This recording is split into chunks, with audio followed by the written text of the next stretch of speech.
everyone! Today we're going to discuss the Easter eggs and other references you might have missed while watching the newly released The Bad Guys. If you liked the video, be sure to leave us a like and subscribe to the channel to not miss out on any future content regarding your favorite animation movies. Without further ado, let's get started. The Bad Guys is Ocean's 11 in a kid-friendly template, with adorable animals stealing precious items and swindling financial institutions. As a result, there are numerous resemblances.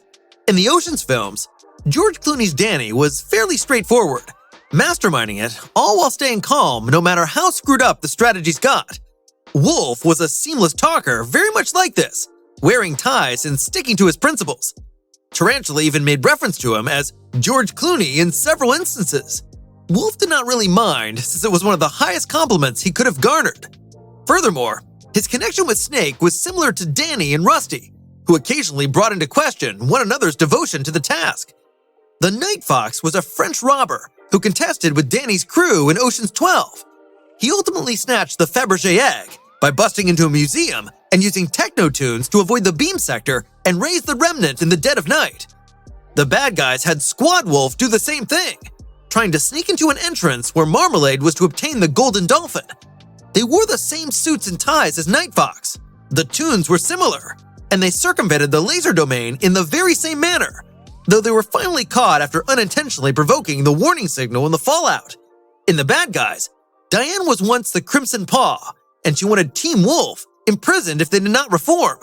As a consequence, when she noticed Marmalade was trying to manipulate them, she decided to wear her suit again to assist Team Wolf. She ultimately decided to side with them and assisted them, much of which was attributable to her emotions for Wolf. It paid tribute to Isabel from Ocean's 12, a Europol investigator who ultimately cooperated with the robbers after noticing Night Fox was attempting to manipulate them. Furthermore, when Diane ultimately picked up the forgiven Team Wolf outside of the jail cell in her car after the controversy was settled, the scene made reference to Tess picking Danny when her husband was released from custody at the final moment of the first Ocean's film. It is difficult to watch this animal-centric criminal humor without being reminded of Rich Moore and Byron Howard's 2016 motion picture, Zootopia. There are conceptual and storyline comparisons between the two movies that are important not to forget, and when you acknowledge them, it is also hard not to imagine how The Bad Guys stand in stark contrast when it arrives at complex and subtle storytelling and comprehensive world constructing. Furthermore, Wolf's striking similarity to Nick from Zootopia can indeed not be overlooked. Thus, The Bad Guys can be made reference to as Zootopia, but without finesse. The film pays homage to Los Angeles by using the same air quality and white skies. That is something the creators had taken into account while investigating and developing the project's aesthetic standards. The brightness is unique to the city. This sky is always associated with exposure because there are always these very specific types of warm sun exacerbations. So, they attempted to condense everything down to its necessary elements. You might not acknowledge any specific areas of the city or structures, but the overall impact is similar to what you understand to be the essential part of the metropolitan area.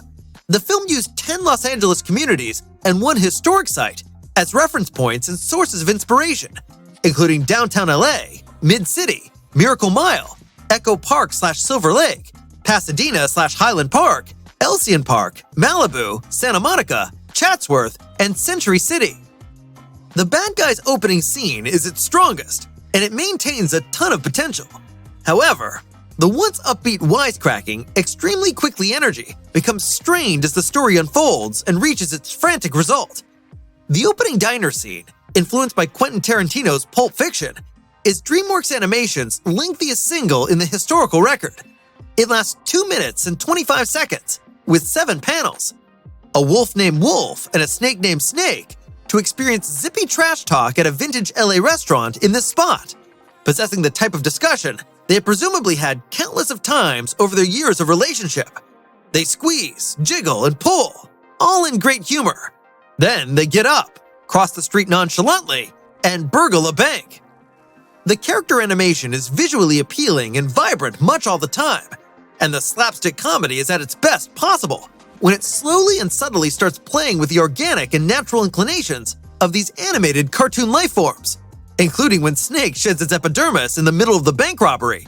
or when Miss Tarantula starts walking along with a fingerprint identification plate when the clan is fully booked into incarceration.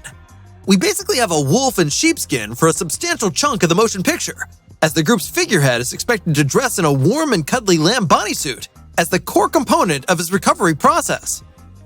The villains in question are the long-standing villains of a false narrative, fairy tale, and religious theology.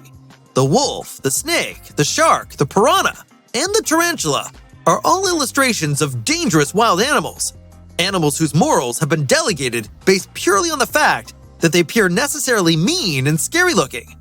They are only ever described in negative terms because they are consigned to the role of bad guys. The ferocious wolf, the obnoxious spider. Snakes are traitorous and devious, slippery and moronic, and the origin of sinfulness. While sharks and piranhas are always corrupted. They are trapped in an offending loop. They are cursed to be nothing but the tags that have been placed on them forever. So, Mr. Wolf and his gang, acknowledging their place in the community, inevitably lead a reasonably successful criminal career. They are professional lawbreakers who have always been 1 point ahead of the police officers. Nevertheless, when one of their bank robberies goes really wrong and they are arrested by police, they are faced both with a challenging task and a rare opportunity. If they can know and understand, if they can actually show that all it usually takes to be a decent person is indeed the right set of guidelines and the rest will follow, they will be likely to succeed.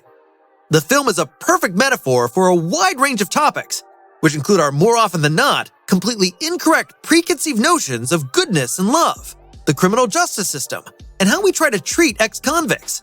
And it is all organized in a manner that is socially aware and thought-provoking, but never anxious.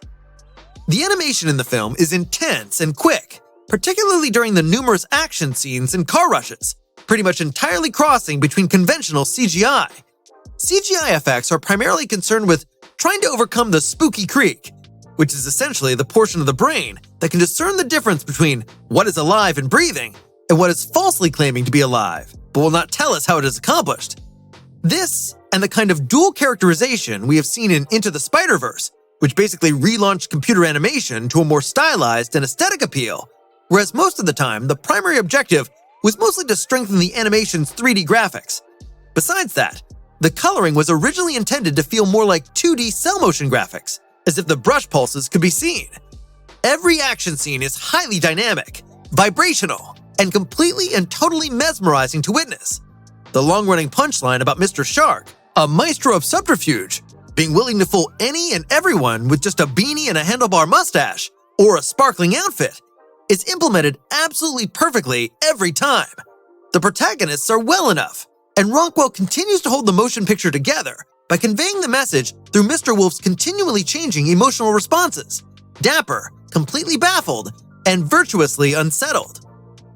The main protagonists are rather different in appearance from those in the children's books, because director Pierre Perifel really wanted to put his own seal of approval on the protagonists, which also included his own impacts commencing with his native mates.